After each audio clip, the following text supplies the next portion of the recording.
Hi everyone, and welcome back to this channel of crafting, crochet and knitting. My name is Nikki. How are you guys doing? As always, let me know in the comment section down below. So sorry for not putting out a video last week. There has been a lot happening around here. The main thing has been that I have been preparing for my viva, or my thesis defence, and this is where I sit down with some senior scientists and discuss my work during my postgraduate research and attempt to get a PhD. So that has been a bit distracting. It has taken up a lot of my time, and so I haven't really had time to put out a video. I'm just gonna make this one a short one for you guys because I feel bad having like 2 weeks in a row where I don't do anything. So yeah, that's what's been happening. I have also been preparing for a new job, so I have been interviewing for that, getting documents sorted, and that's ready to start soon after my thesis defence. So yeah, a lot has been happening. I've been very busy, so please excuse me. However, the benefit of revising for my viva is that I've had a lot of nervous energy, and a lot of nervous energy has meant lots of small little knitting and crochet projects to show you. That's what today's video is going to be about. So yeah, let's jump in with what I have been making. So here we have 2 little nesting baskets that I've made. I did kind of base it off a free pattern from Yarnspirations. However, I kind of changed it up a little bit because I wanted to make them slightly bigger, but realised I couldn't really make them too much bigger without kind of the integrity of the basket being a bit more difficult. It's literally just a circle, and then back loop only, and then just straight stitching up the top. But I did do some edits because my straight stitching kind of curves out a bit, so I also decreased ever so slightly at the very bottom before I did the straight stitches to get up to the top in each case, and then finished with this crab stitch or reverse single crochet. So that's in US, so these are all single crochet in US or double crochets in UK terms, and this is the reverse single. I don't know if the UK call it a reverse double or they just call it crab stitch. I think it's crab stitch. But you basically, rather than going round like you normally would with crochet, you actually put your hook into the stitch behind the one you've last worked, and that creates this really lovely little cable pattern. So I've got 2 of those, and I made it out of this yarn, which I got for free.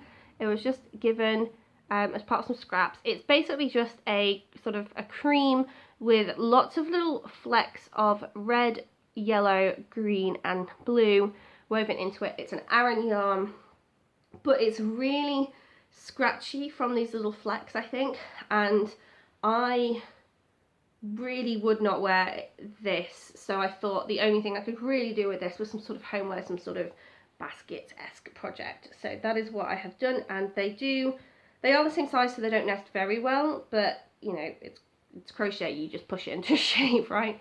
So those are my little nesting baskets there. And the other thing I did was, I have been wanting to try corner to corner for so long. I've only done like little patch squares of corner to corner so far, but I wanted to actually do a proper graph corner to corner. And here is the one I did. So I decided to make the bunny graph. It was on Bella Coco's channel, and I think on her blog as well. So yeah, I switched the colours around though because our pet bunnies are white, so I wanted to do white on a grey background instead of a grey bunny on a white background like Bella Coco does.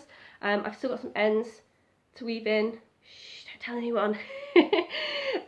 But it's really nice, and what ultimately I'm going to do is I'm going to get some dowel, some wooden stick of some description, and attach it to that and make it into a wall hanging, so that when we have a house of our own, I can stick that on the wall in the bunny room and they can have their own little flag, symbolising that it is their space, because it very much is their space. Right now they live in the study with us, because we're in the studio all day at the moment, what with working from home. and it means that we get to spend time with them. And they are adorable, and they love like little sort of nudging our feet and saying hi to us, and then they sleep through most of the day. But boy, is it their space. Like I say, they nudge your feet. If your feet are in the way, they're going to push you out of the way. If you stand up, they expect food. You can't just be standing up because you're going to get a cup of tea. They need feeding. And just also, yeah, they're always curious if you move anything. They want to know what you're doing. So it's very much their space. The floor has got cardboard boxes everywhere that they chew. Yes, and hay everywhere. We are constantly hoovering hay. So I figure that a flag on the wall of their room when we get our own house would definitely be proper for them, so that they have their space recognised. And the last thing I'm going to show you for today is another small project. So you might recognise this yarn. This is the chunky violet, I mean it's purple yarn that I got from Aldi because I was making 2 cushions out of. I can't remember if I've shown you the cushions yet, because I have made them both. I just haven't done, I haven't put two of the panels together on the second cushion. I haven't tasseled them up yet. But I can't remember if I've shown you or not, so I should probably show you those when I finish them properly. But I actually had so much yarn left. It would have been enough to do a 3rd cushion, but I didn't really want a 3rd cushion. And so it sat on the shelf for a little while, and then I got a new laptop. And I want to keep this laptop safe because it's a lot thinner than my old ones, and my old ones are thoroughly thrown around and the CD drives don't work anymore. Not that new laptops have CD drives anymore. And yeah, I just thought I need an extra layer of protection for this one because I want it to be nice and safe and snug. And I just got that purple yarn out because it is a purple laptop. And I just basically did a stocking stitch in one massive line that was like double the size of the laptop, and then a little bit more so that I can fold it over and kind of make it a little bit satchel-y.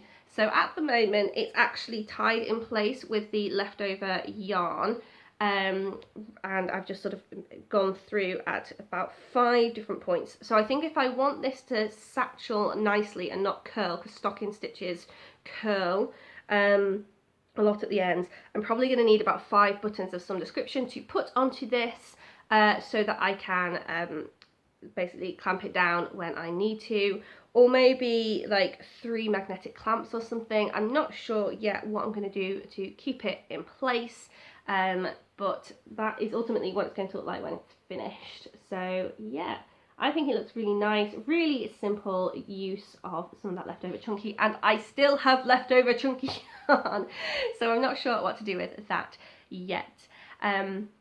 So yeah, that's all I have to show you in this week's video. I do actually have some new equipment that I ordered recently that I'm going to show you in a video pretty soon as well, and explain why I got them.